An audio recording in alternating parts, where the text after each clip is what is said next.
संग का रंग लगता जाता है। बाबा अपनी शक्तियाँ हम जब बुद्धि उसके साथ लगाते हैं तो वो हमें देते हैं। इसीलिए बाबा हम बच्चों को कहते कि बच्चे निरंतर मुझे याद करो। जितना जितना हम बाबा को याद करते हैं उतना उतना हम शक्तिशाली बनते। हर एक ब्राह्मण बच्चे का यही लक्ष्य है कि हम जल्दी से जल्दी बाप समान बने,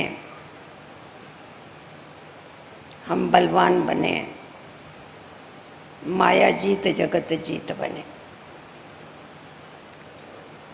परंतु हम लोग देखते हैं चलते चलते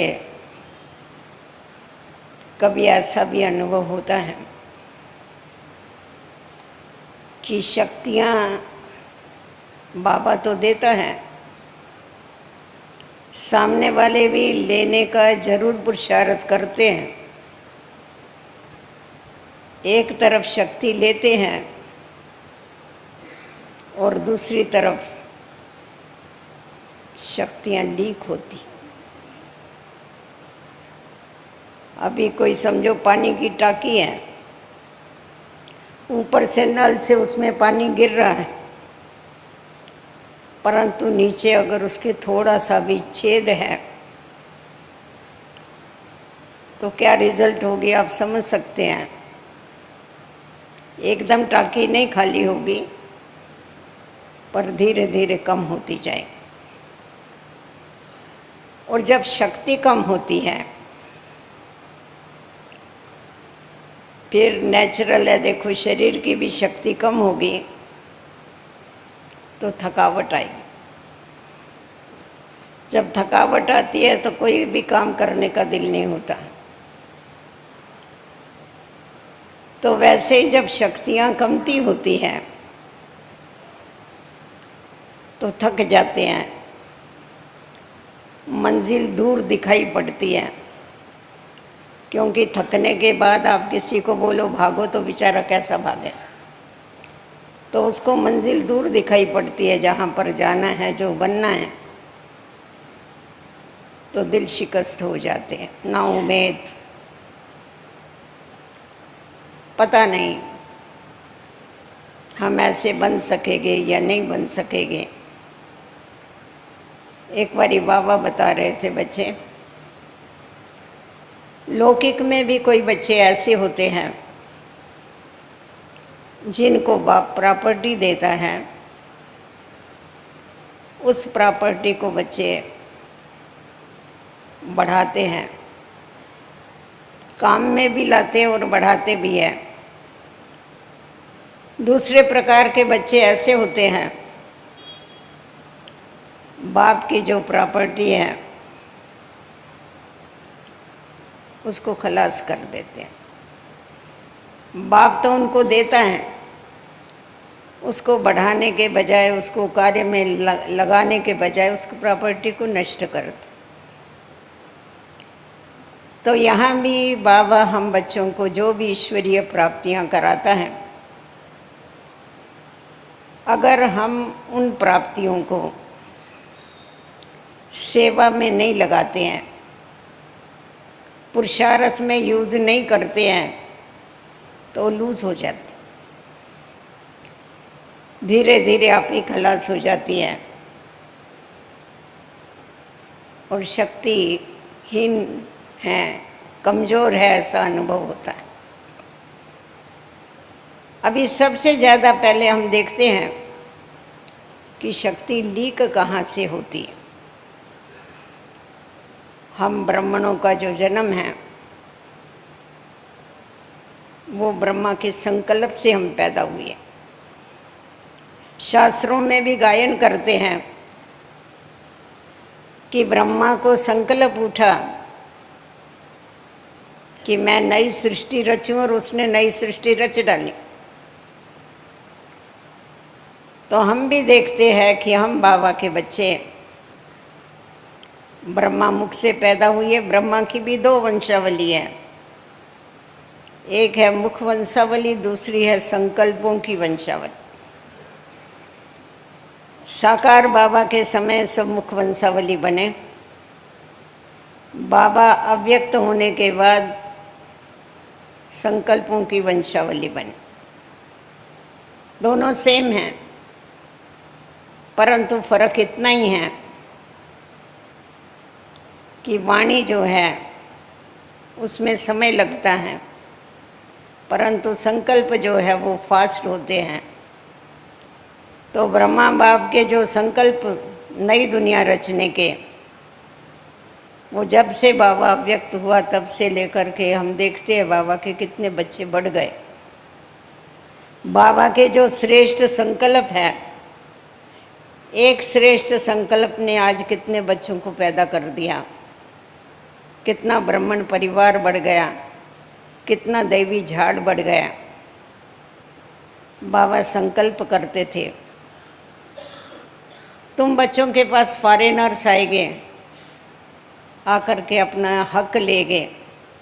अभी हम देखते हैं कितने फॉरेनर्स आते, ऐसे नहीं आते, वो ब्रह्मा बाप के संकल्प के कारण आते।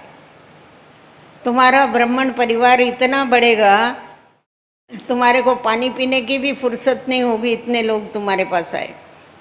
अभी धीरे धीरे हम देखते हैं कैसी वृद्धि होती जाती है।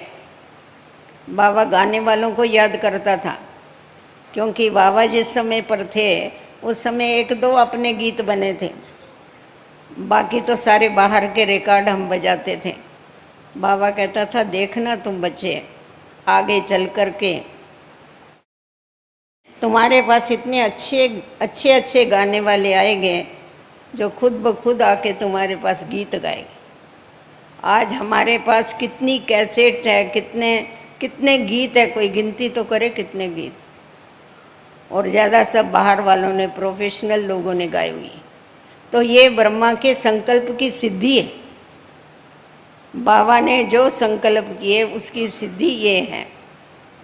बाबा सन्यासियों को याद करते थे, बच्चे आगे चल के ये सब तुम्हारे पास आएंगे। अभी हम देखते हैं कितने साधु संत आकर के लाभ लेते हैं। तो बाबा ने जिन जिन को याद किया, तुम्हारा पेपरों में पड़ेगा, मीडिया के द्वारा तुम्हारा नाम वाला होगा। जो जो बाबा ने संकल्प किए, साकार बाबा के संकल्प अव्यक्त होने के बाद सब साकार हो।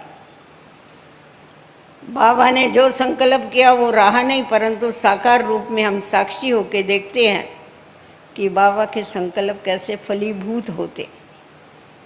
अगर श्रेष्ठ संकल्पों में इतनी ताकत है तो हम समझ सकते हैं कि संकल्प शक्ति ये कितनी महान है। भगवान के लिए भी कहते हैं कि भगवान को ऊपर में विचार आया कि मैं जा कर के सृष्टि को बदली करूं। बाबा भी कहता है ना, मेरे को संकल्प आया और मैं नीचे आ गया। तो संकल्प जो अजन्मा है, जन्म मरण रहित है, उसको भी नीचे लाने वाला है। संकल्प की कितनी वैल्यू है। और आज ब्राह्मण बच्चे संकल्पों के द्वारा अपनी प्राप्तियों को नष्ट कर, अगर अटेंशन नहीं है तो लीकेज का मूल कारण है व्यर्थ संकल्प, फालतू संकल्प। अभी विकल्प तो नहीं कहेंगे और होने नहीं चाहिए अभी विकल्प, क्योंकि हम बहुत रास्ता तय करके आए। विकल्प का मतलब होता है विकारों के अधीन होकर के संकल्प उठाना। विकल्प शुरू में जब यज्ञ की स्थापना हुई उस समय बाबा बच्चों को कहते थे, बच्चे अगर कुछ उल्टा सुल्टा संकल्प चलता है तो कोई बात नहीं, उसका कोई हिसाब नहीं बनता है, परंतु वाणी और कर्म में नहीं आना। पर पहले दिन से मम्मा बोलती थी, आप लोग सब खबरदार रहो। आज जो बाबा आपको कहता है कि संकल्प चले तो हर्जा नहीं है, यही बाबा आगे चल के आपको कहेगा कि संकल्प से भी हिसाब बनता है।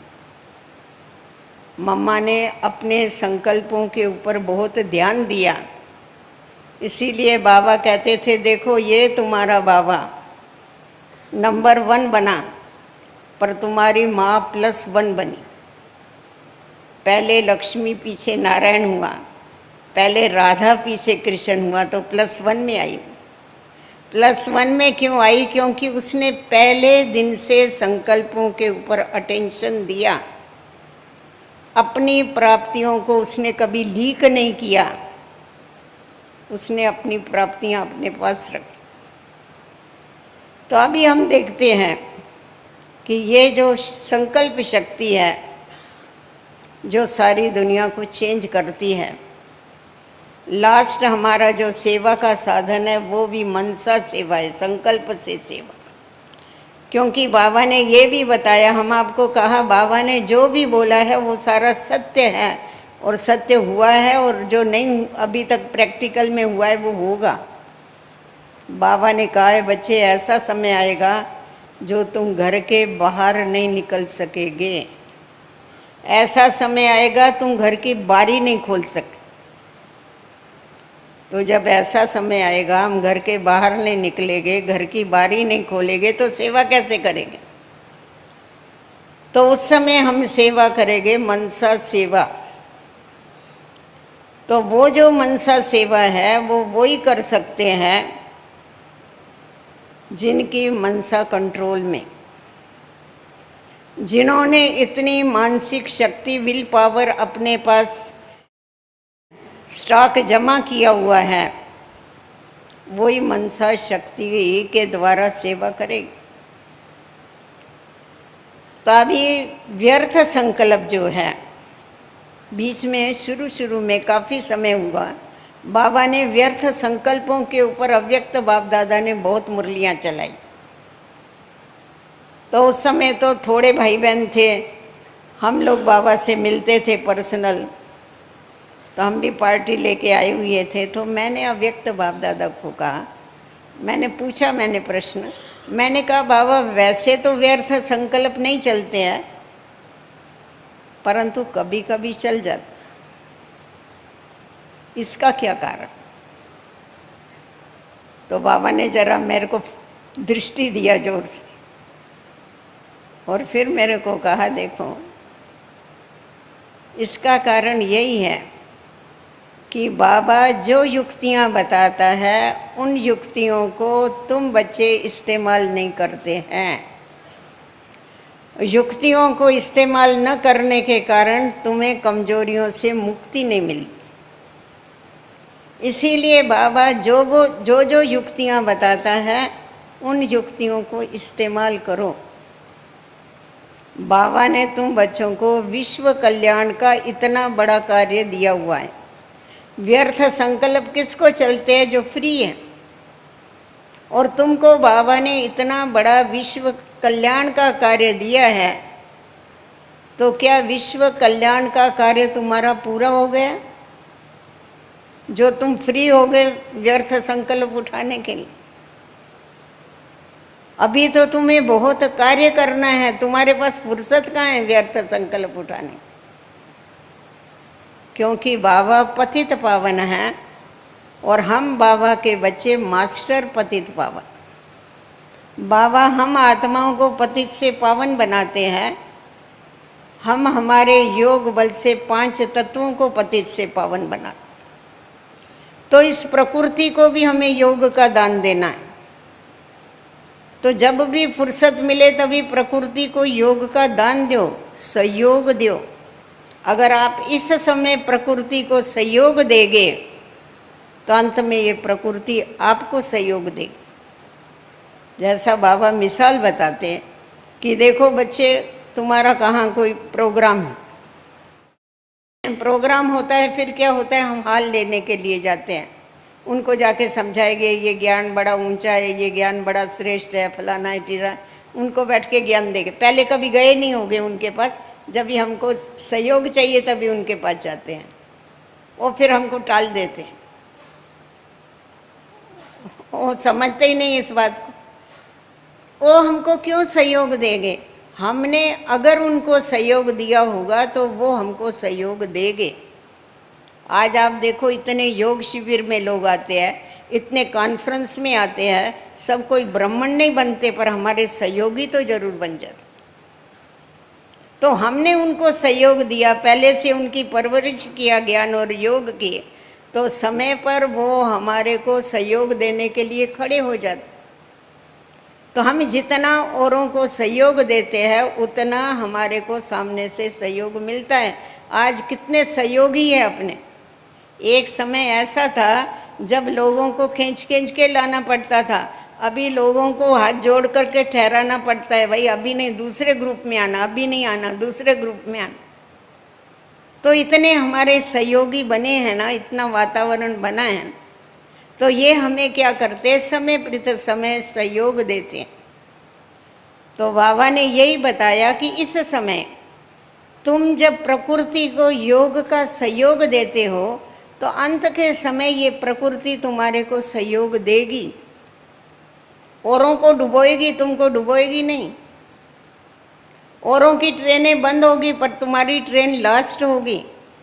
औरों का प्लेन चलना रुक जाएगा पर तुम्हारा कभी नहीं रुकेगा, तुमने अगर सहयोग दिया हुआ है तो। अगर सहयोग नहीं दिया है उनको योग का, तो वो तुम्हारे को क्यों सहयोग देगा।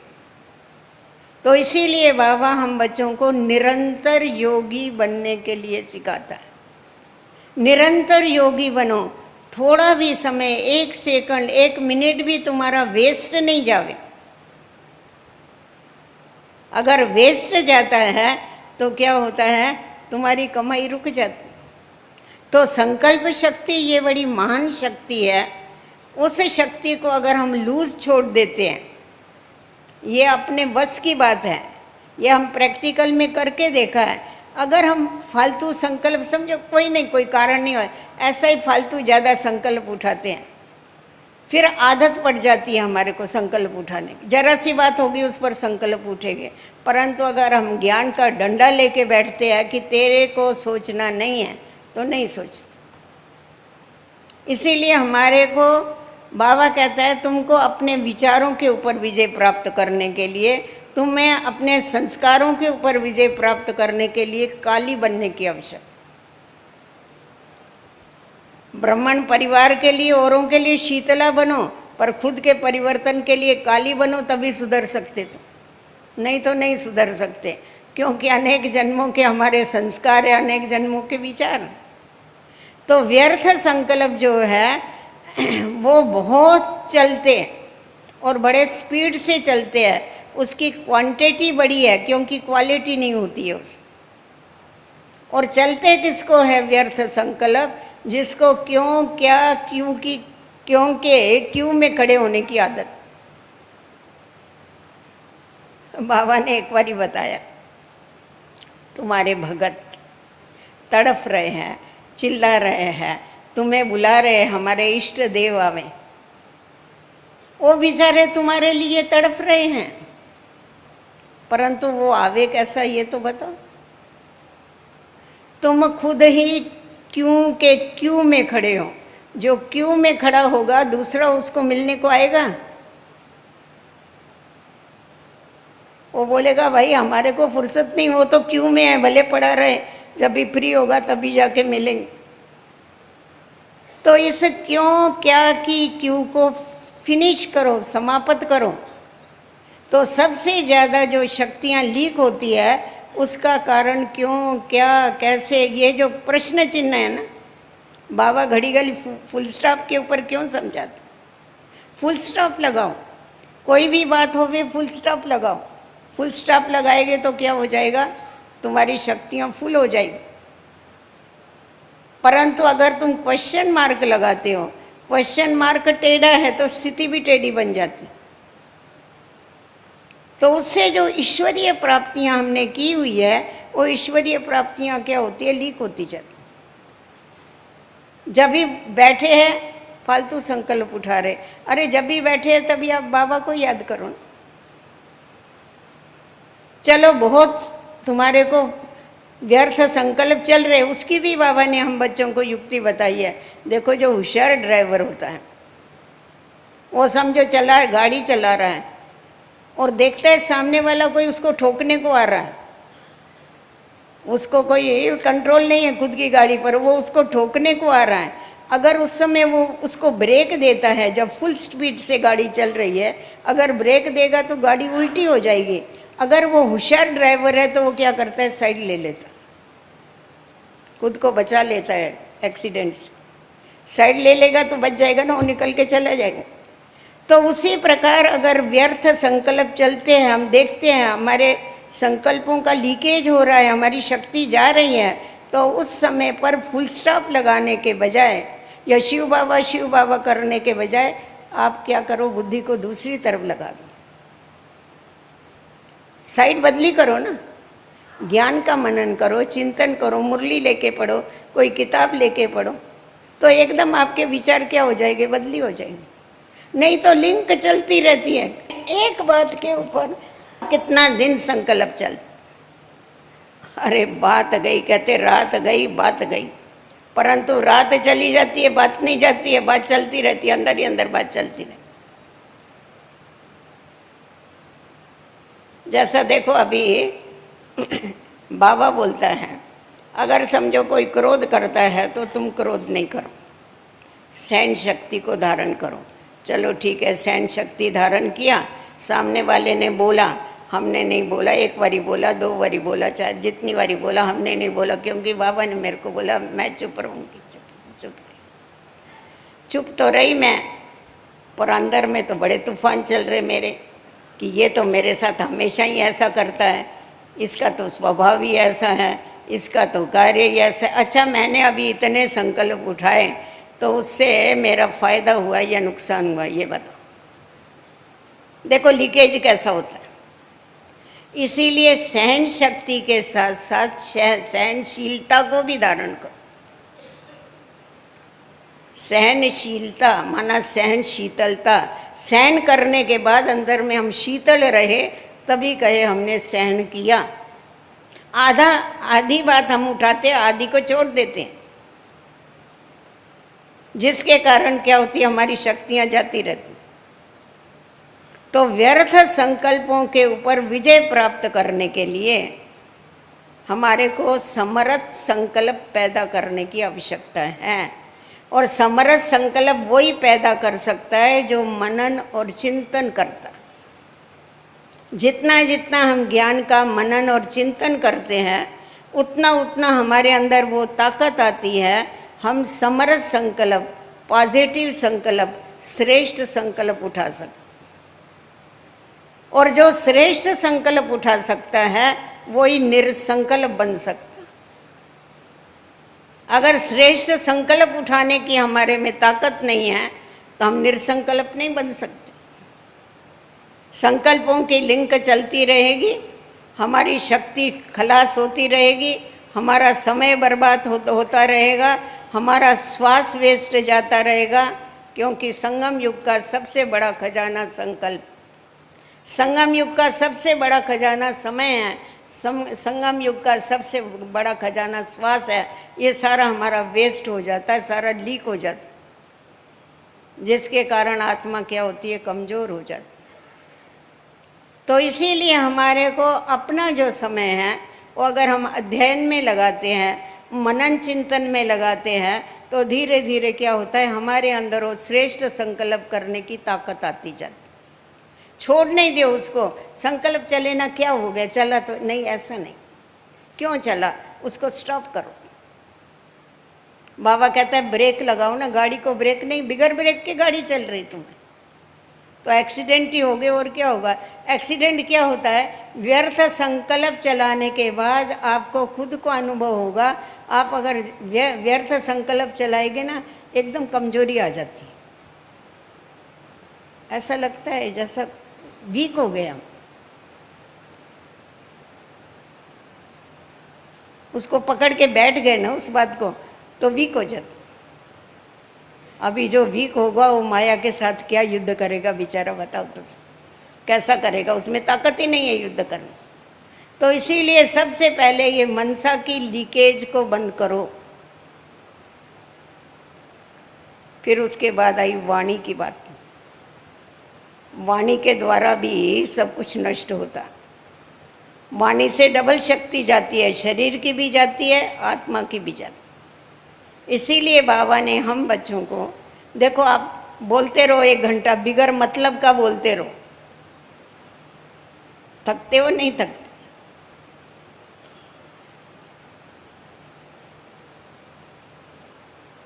बाबा ने हम बच्चों को महामंत्र दिया है, कम बोलो, धीरे बोलो, मीठा बोलो, सत्य बोलो, सोच के बोलो। तो क्या होगा, हम जितना कम बोलेंगे, आज भी मौन की भाषा थी ना, मौन, मौन में रहो, शांति। मौन में रहने से क्या होगा, हमारे अंदर शक्तियां जमा होगी। बोलने से आध्यात्मिक शक्ति भी जाती है, शरीर की शक्ति भी जाती, थकावट आती। इसीलिए बाबा ने कहा ज्ञान के बिगर, सुनना, ज्ञान के बिगर भी अगर कोई कुछ बोलता है तो वो तुम्हारा दुश्मन है। देखो कितने कड़े शब्द बोलते बाबा, वो तुम्हारा दुश्मन, दुश्मन ही हुआ ना, क्योंकि फालतू बातें सुन करके वो हमारी मनसा के ऊपर लीक, देखो कैसी होती है शक्ति, लीक कैसी होती, मनसा के ऊपर उसका असर होता है। मनसा के ऊपर असर होता है तो क्या होता है, वही चिंतन चलता, बुरा देखते हैं तो वही चिंतन चलता। इसीलिए बाबा जो हम बच्चों को श्रीमत देता है, उस श्रीमत पर चलना, माना अपने पास जो प्राप्तियां हैं उसको कार्य में लगाना। परंतु चलते चलते क्या करते हैं, ईश्वरीय मत में अपनी मन मत को मिक्स कर देते।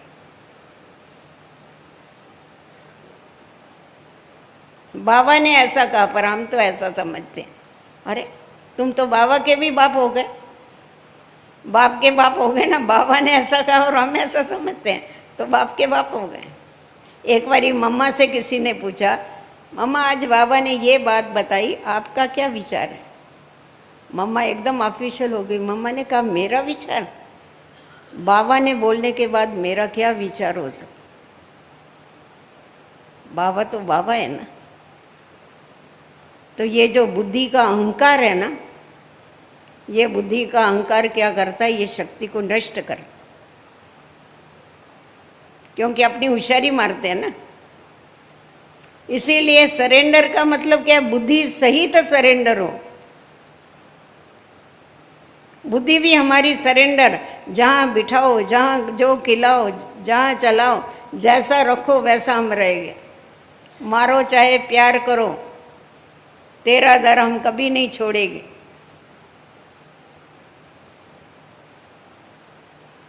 इतना पक्का निश्चय, शक्तियाँ कैसे नहीं जमाओ। पुष्प शांता दादी अपना अनुभव बताती थी। देखो निश्चय क्या चीज़ होती है, आपको बता। पुष्प शांता दादी अपना अनुभव बताती थी।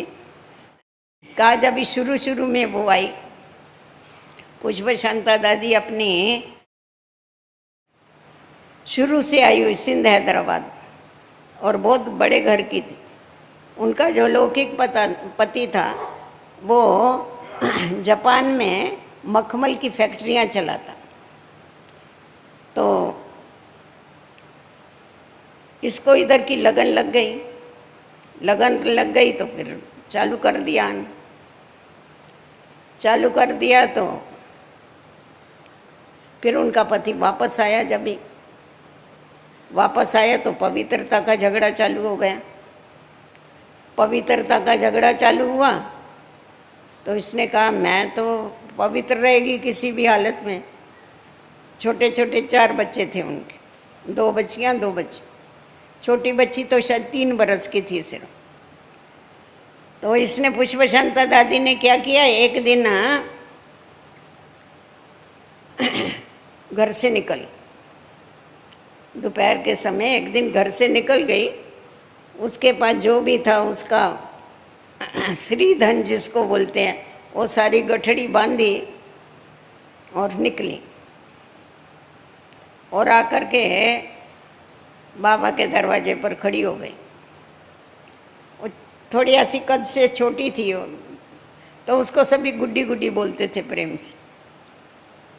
तो किसी, क्योंकि पहले बंगलों के ऊपर तो पहरा होता था ना, कोई अंदर तो आ नहीं सकता था, कोई बाहर नहीं जा सकता था, अंदर नहीं आ सकता। तो बाबा को आके बताया, बाबा ये गुड्डी आई है। बाबा ने कहा गुड्डी आई है? बोला हाँ बाबा गुड्डी आई है और घर से भाग के आई है। बाबा ने कहा मैं नहीं मिलूंगा उससे। बोला बाबा वो घर छोड़ करके आ गई है। बाबा ने कहा उसको बोलो बाबा नहीं मिलेगा, वापस जाओ।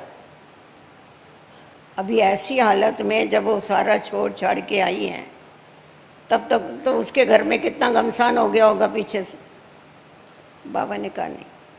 बाबा ने उसको वापस कर दिया, मिला तक भी नहीं उस, वापस चली गई। फिर थोड़े दिन हुए फिर आई। देखो लगन और निश्चय। थोड़े दिन हुए तो फिर आई। फिर क्या किया, फिर कुछ लेके नहीं आई। जो पड़ा था उसको पड़ा हुआ भी बहुत कुछ था, जो पड़ा था वही था। आ गई। बाबा को कहा बाबा वो गुड्डी फिर से आ गई, 15-20 दिन के बाद आ गई। बाबा ने कहा उसको वापस करो, उसका समय नहीं आया है अभी। बोला पर बाबा समय नहीं आया पर वो तो आ गई है। बाबा ने कहा नहीं। बाबा ने फिर वापस किया उसको। फिर भी वो तीसरी बारी आई। फिर वो सब अपना उतार के आई, सिर्फ वो 2 कपड़ा जो पड़ा था वही था और सब उतार के आई। फिर गए बाबा के पास, बाबा गुड्डी आई। बाबा ने कहा बुलाओ उसका भी समय आ गया। तो दादी हम लोगों को बोलती थी, देखो निश्चय इसको कहते हैं, ठुकराओ या प्यार करो हम तेरा दर कभी नहीं छोड़ेंगे।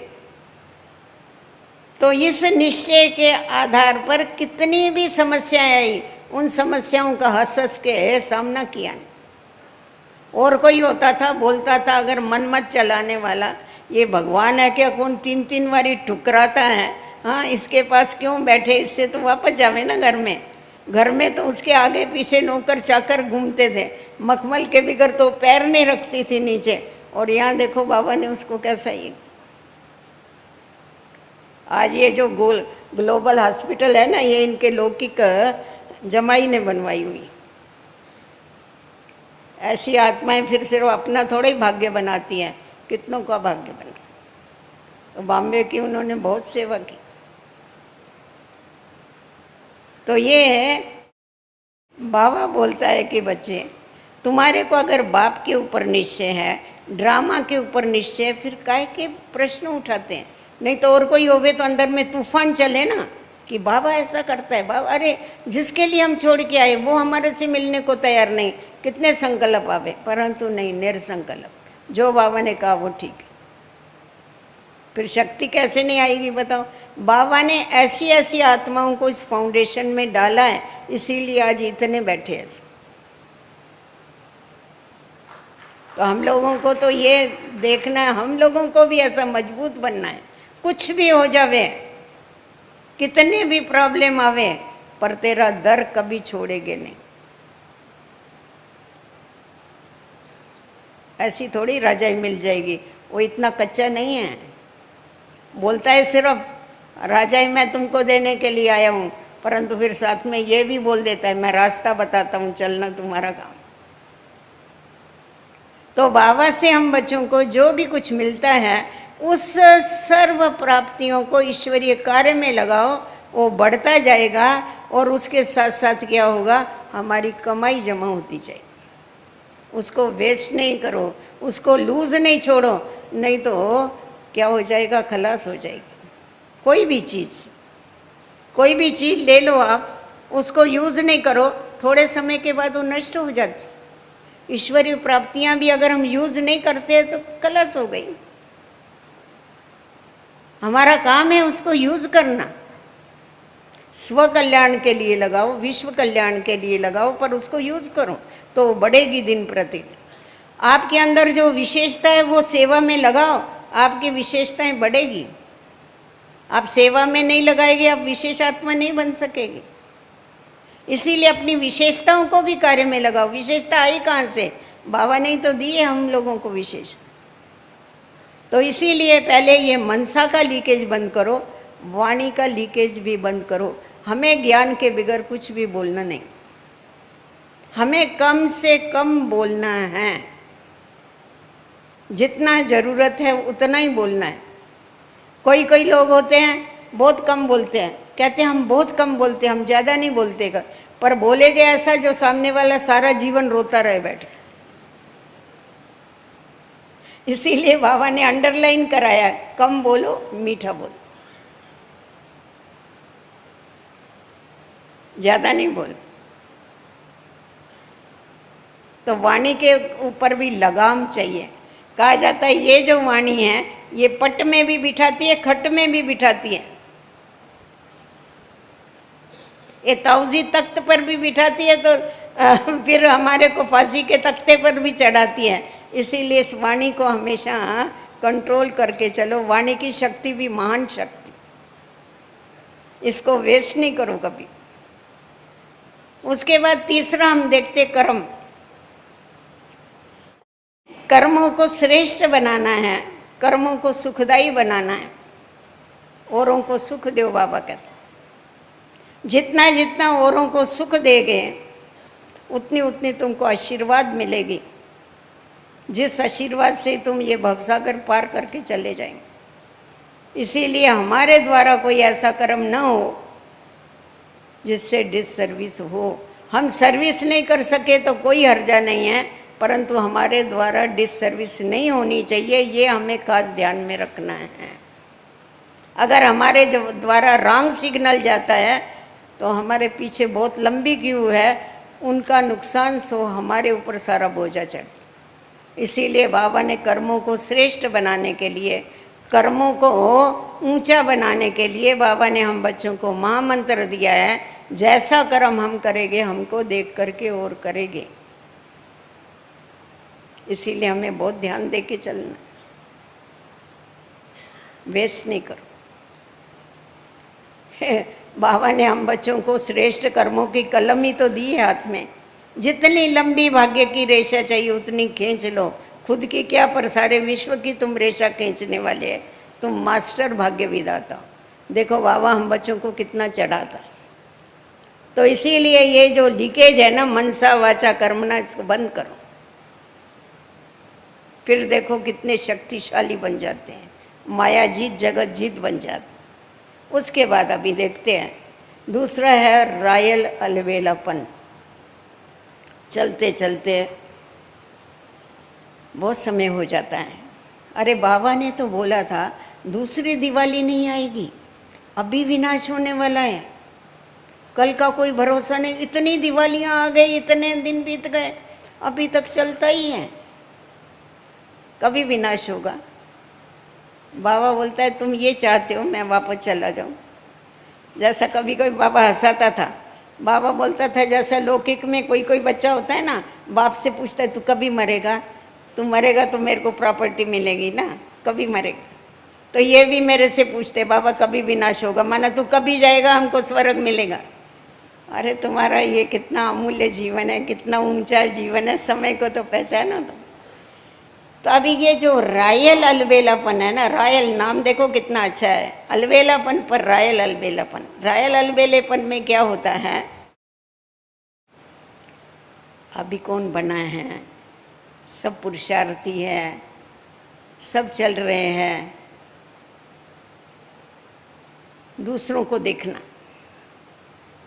इसको भी तो इतने बरस हो गए हैं, इसमें कौन सा इतना परिवर्तन आया है। देखो कितनी रायल भाषा है। फिर हम नहीं बने तो क्या हुआ। मम्मा की पुरुषार्थी की जो डेफिनेशन थी, मम्मा कहती थी पुरुषार्थ का अर्थ क्या है, पुरुषार्थी का अर्थ क्या है। पुरुषार्थ अर्थात जो एक बारी भूल हुई वो वापस नहीं होवे, उसको कहेंगे पुरुषार्थ। और आप और हमारी क्या डेफिनेशन है, भूलें करते रहो और फिर कहो हम तो पुरुषार्थी है ना। ये रायल भाषा। अपने को छुड़ाने के लिए क्या कहेंगे, हम तो पुरुषार्थी है ना, पुरुषार्थी माना भूलें करने का जैसा लाइसेंस मिल गया उनको, परंतु नहीं।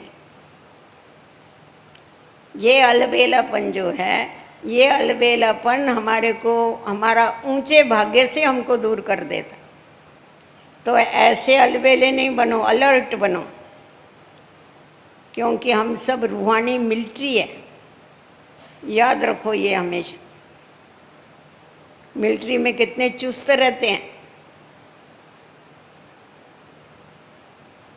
बाबा शुरू शुरू में बच्चों को, आप हिस्ट्री हॉल में देखो ऊपर, सब जितनी भी बहनें हैं वो आप पैंट और ड्रिल का ये पहना हुआ है, ड्रेस पहना हुआ है। ड्रिल करने के लिए बाबा क्लिफ्टन पर ले जाते थे, समुद्र के किनारे पर। बच्चों में चुस्ती रहे। और ये समझे कि हम रूहानी मिलिट्री के हैं।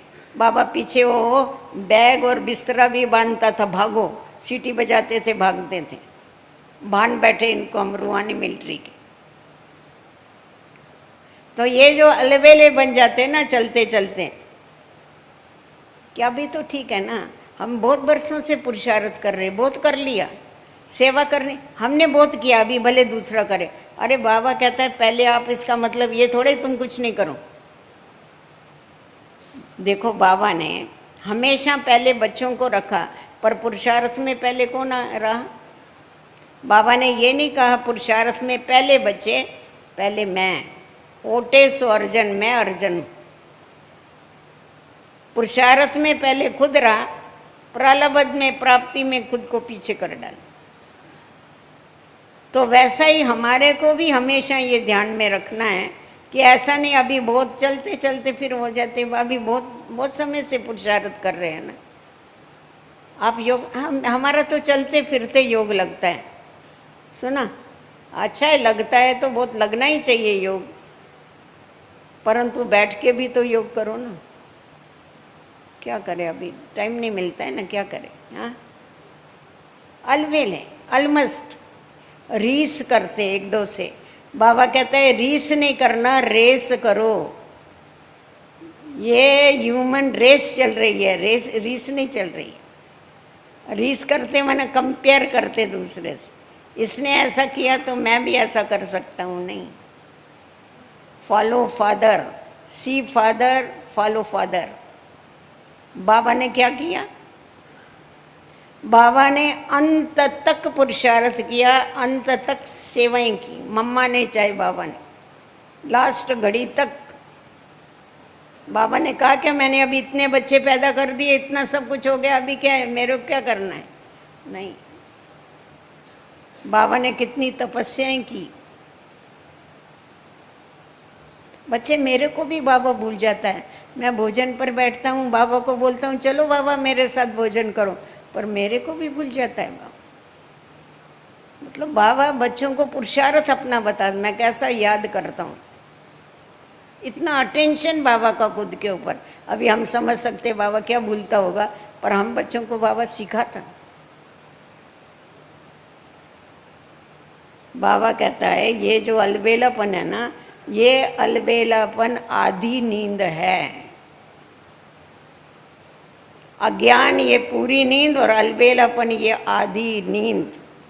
डनलप के गद्दे और तकिए लेके सोने वाली नींद।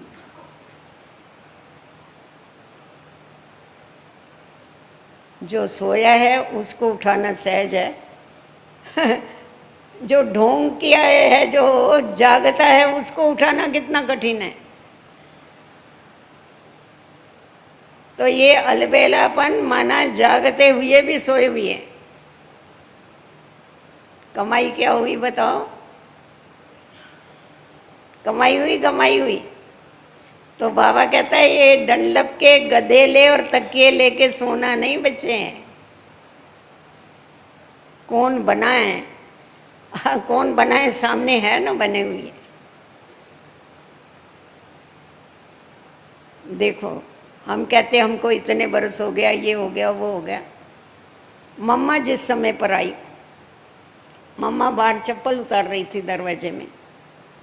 बाबा ने मम्मा को देखा, मम्मा ने कहा ये तो कल पहले वाली राधे बच्ची आ गई है। मम्मा ने वो सुना। उस दिन से लेके मम्मा ने इतना पुरुषार्थ किया, इतना पुरुषार्थ किया कि मुझे राधे बनना है। बाबा को, सारे ब्राह्मण परिवार को, सब जग प्रसिद्ध है कि यही श्री कृष्ण की आत्मा है, यही बनने वाला है। पर बाबा ने कितनी मेहनत किया उस पद को प्राप्त करने के लिए। आपको और हमको मालूम पड़ जावे हमारा ये नंबर आने वाला है, हम तो चादर ओढ़ के सो जावे, नंबर फिक्स है, फिर क्या करना है। ये अंतर है हमारे में और मम्मा बाप। उनको मालूम पड़ा हम ये बनने वाले हैं, तो उस पद को प्राप्त करने के लिए उन्होंने इतनी मेहनत किया रात दिन। अलबेले नहीं बन गए, हम अलबेले बन जाते हैं। हम बोलते हैं ना मेरा पद तो मुकर्रर है, फिर करने की क्या जरूरत है मेरे को। इसीलिए ये जो अलबेलापन है, अलबेलापन बहुत नुकसान करता है, पद भ्रष्ट करा देता है। तो इसीलिए हमेशा मम्मा बाबा को सामने रखो, अपने जो दादियाँ हैं उनको सामने रखो। देखो कितनी मेहनत करते, आज भी मेहनत कर रहे हैं ना। नहीं तो बोले ना अभी करने वाले बहुत हैं, हमको क्या ज़रूरत है, हमने तो इतना बरस कर लिया, 80 बरस कर लिया, हमको क्या दरकार है। पर आज भी कर रहे, पुरुषार्थ में भी कर रहे, सेवाओं में भी कर रहे। हमें अपनी कमाई अंत तक जमा करनी है, तभी हमारा जो पद है वो हमको प्राप्त हो सकता। इसीलिए ये अलबेलापन छोड़ो। अभी तीसरा है आलस, आलस से मुक्ति। आलस जो है बहानेबाजी बहुत सिखाता है। आज क्या हुआ ना, रात को बहुत देरी हो गई सोने को, तो अमृत वेले कैसा उठेंगे, फिर इतना देरी से सोएंगे। आया बहानेबाजी। हाँ, आज सिर में दर्द पड़ गया तो इसीलिए क्लास में भी नहीं आए ना। आलस जो है, आलस कमाई में और पढ़ाई में हमेशा विघन डालता। ना कमाई करने देगा, ना पढ़ाई पढ़ने देगा। तुम पेट में दर्द तभी होगा जिस समय हमारे को बाबा को याद करना होगा। पुराने शरीर है, कभी कुछ होगा, कभी कुछ होगा। परंतु हमें अपनी पढ़ाई के ऊपर कितना ध्यान देना है, अपनी कमाई के ऊपर कितना ध्यान देना है। वो एक अच्छा उदाहरण बताते हैं। बोला देखो आलस क्या होता है। एक आदमी था, बेर के झाड़ के नीचे सोया पड़ा था। एक ऊंट पर बैठ के आदमी जा रहा था वहाँ, उसको बोला ए भाई इधर आना। बोला क्या? बोला जरा नीचे उतर। वो बोला इसको कोई बहुत तकलीफ है, बेचारे को सोया पड़ा है, शायद उठ नहीं सकता है। वो खास ऊंट को तो नीचे बिठा के पीछे उतरना पड़ता है। उसको नीचे बिठाया, फिर उतरा। बोला भाई बोलो क्या सेवा है, तुमको क्या तकलीफ है? बोला कुछ नहीं, वो बेर गिरा है ना, जरा मेरे मुंह में डाल देना वो लेके। ये है आलस। तो हम भी क्या कहते हैं, बादशाही है ना विश्व की, बाबा जरा मेरे को भी तो दे देना तू, मेरे को करना कुछ नहीं। परंतु हमारे को ये जो आलस है, आलस का त्याग करना है। हमें अपनी दिनचर्या के ऊपर पूरा ध्यान देना है। सूक्ष्म दिनचर्या, स्थूल दिनचर्या, हमें अलर्ट बनना है। हमें पंचुअल बनना है, हमें रेगुलर बनना है। हम देखते थे हमारी दीदी मनमोहिनी, इतनी बड़ी आयु, परंतु दादी मुरली सुनाती थी, दीदी पहला नंबर आके क्लास में बैठेगी, हाथ में कॉपी पेंसिल लेके बैठती थी, बैठ करके पॉइंट्स नोट करती थी, प्रश्न उत्तर निकालती थी उसमें से बैठे बैठे।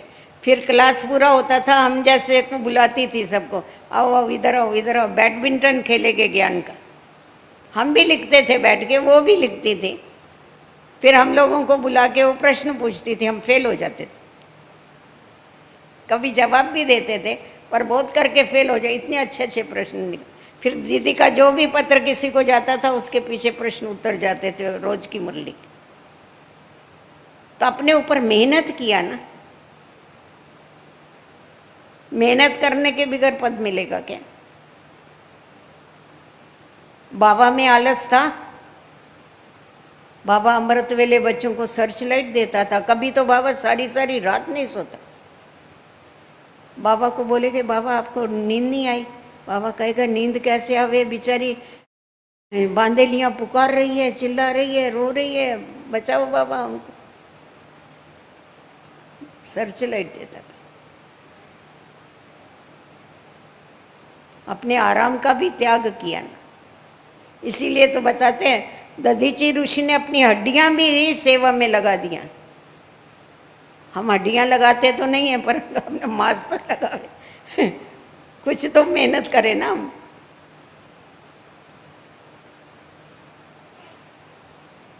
मेहनत करने के बगैर प्राप्ति नहीं होती।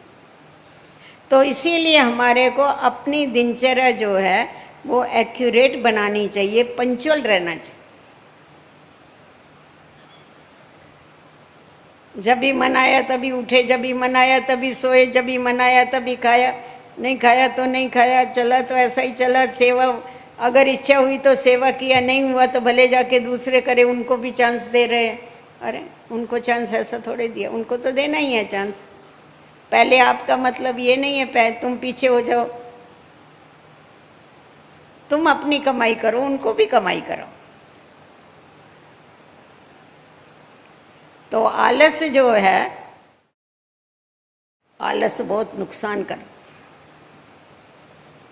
हमारे पास एक भाई आता था, अभी शरीर छोड़ दिया। उसको इतना आलस था, धंधा करता था, अच्छा धंधा चलता था, चेक्स आते थे उसको। वो चेक्स का उस समय तो 6-6 मास चेक चलते थे। वो चेक का समय भी पूरा हो जाता था, उसके बाद देख अरे ये चेक आया, मैंने तो देखा ही नहीं, गया पैसा, कमाई गई। फिर बताता था मैं ऐसा ऐसा हूँ। अरे ऐसा क्यों किया? आपको तो मालूम है मेरे में बहुत आलस है। आराम से बोलेगा, आपको तो मालूम है मेरे में बहुत आलस है। जिसकी जो कमजोरी होगी ना, बहुत होशियारी से बोलते मेरे में है ना ये, फिर क्या करे बताओ? अरे क्या करे, क्या निकालो ना। बाबा देखो इतनी बड़ी आयु में कितना टाइट बैठता था, हम भी ऐसा करके बैठ, वो तो ऐसा बैठता था, बिगर सपोर्ट बैठता था, ऐसा बैठे एकदम चुस्त। कभी झुटका गुटका आवे ऐसा थोड़ा ही, एकदम ऐसा खड़ा रहेगा, बात मत पूछो। इतनी बड़ी आयु में बाबा टाइम्स ऑफ इंडिया पढ़ता था बिगर चश्मा। कितने बारीक अक्षर होते, टाइम्स ऑफ इंडिया पढ़ता था, बिगर चश्मा पढ़ता था। इतना बाबा ने शरीर को ठीक रखा हुआ था। अपने हाथ में होता है, इसकी संभाल जरूर करो पर इसकी ज़्यादा चापलूसी नहीं करना है, सिर पर चढ़ जाता है ज़्यादा चापलूसी करें। कोई कोई कहते क्या करे, इसको भी तो संभालना पड़ता है ना, रथ है ना, पुराना है ना, इसको संभाल। अरे संभालेगा तो कितना संभालेगा, अपनी कमाई कमाएगा क्या? इसीलिए थोड़ा अगर हम ध्यान रखते अपने ऊपर तो सब ठीक कर सकते। शरीर को कैसे चलाना इसका भी ज्ञान आना चाहिए। सिर्फ आत्मा के ज्ञान से कुछ नहीं होता है। जिसको नहीं चलाना आता था ना, ऐसे कोई कैसे भी चलते थे, तो बाबा कहता था ये अधूरा ज्ञानी है। जिसको सिर्फ आत्मा का ज्ञान है और शरीर को कैसे चलाना इसका ज्ञान नहीं है, वो अधूरा ज्ञानी है। बाबा के सामने आके खड़े हो जाइए, हमको बहुत अभी बुखार आ गया, हमको जुकाम हो गया। क्यों हो गया? क्योंकि मैं ठंडी में चला गया। अरे तेरे को मालूम है ठंडी लगती, शाल क्यों नहीं ओढ़ के गया? अधूरा ज्ञानी हुई है ना। इसीलिए फुल ज्ञानी बनो। आत्मा को भी ठीक रखो, शरीर को भी ठीक रखो, फिर देखो पुरुषार्थ में कितना आगे बढ़ेंगे। तो ये सब लीकेज को बंद करो, अलबेलेपन को छोड़ो, और आलस जो है उसका त्याग करो, अलर्ट बन जाओ। क्योंकि हम मिलिट्री वाले, मिलिट्री में कोई आलस करेगा तो शूट कर देंगे उसको, माया शूट कर डालती है। फिर आलस आलस में पद से तो शूट हो ही जाते हैं। फिर बाबा को दिलासे देते हैं, रायल अलबेलेपन वाले दिला, बाबा आप देखना अंत में हम अपनी स्थिति बहुत अच्छी बना देंगे। बाबा को बोलेंगे अंत में बड़ी अच्छी स्थिति बनाएंगे। अरे ये बोलने के बजाय तुम अभी क्यों नहीं करके बताते हो? बाबा को दिलासा देने का, बनेंगे होगे। बाबा को गे अक्षर नहीं अच्छा लगता था, गे गे बाबा कहते वो छोटे बच्चे गे गे करते, तुम छोटे बच्चे हो क्या? हमको बनना ही है, हमको चलना ही है, हमको विश्व का कल्याण करना ही है। बने करेगे, करेगे माना दाल में कुछ कल है। आलसी लोग गे गे बहुत बोलते हैं, इसीलिए गे शब्द ब्राह्मणों की डिक्शनरी में से निकल जाना चाहिए। दृढ़ संकल्प, संकल्प ये एक तीली है। तीली समझते ना, माचिस की तीली। एक तीली लगाओ जंगल के जंगल जल जाएंगे, एक तीली लगाओ भवन के भवन जल जाएंगे। वैसा एक दृढ़ संकल्प की तीली लगाओ, हमारे सारे विक्रम विनाश हो जाएंगे। एक दृढ़ संकल्प की तीली लगाओ, पुराने संस्कार भस्म हो जाएंगे। तो दृढ़ता की तीली लगाओ। संकल्प एक टिकट है, जैसा टिकट लेके जर्नी करते हैं ना, आप एक संकल्प उठाओ, मुझे सूक्ष्म वतनवासी बनना है, 1 सेकंड में देखो जर्नी स्टार्ट। एक संकल्प उठाओ, मुझे मूल वतन में जाना है, 1 सेकंड में जर्नी स्टार्ट। टिकट है नहीं, उसको यूज करो। तो जितना जितना यूज करेगा ना, उतना उतना फिर आदत हो जाएगी, संस्कार बन जाएगी। फिर अपने समय को अपने, कहते हैं ना सफल करो तो सफलता पाओ। समय, श्वास, जो भी है, हाँ, सबको हमें क्या करना है? सफल करना है।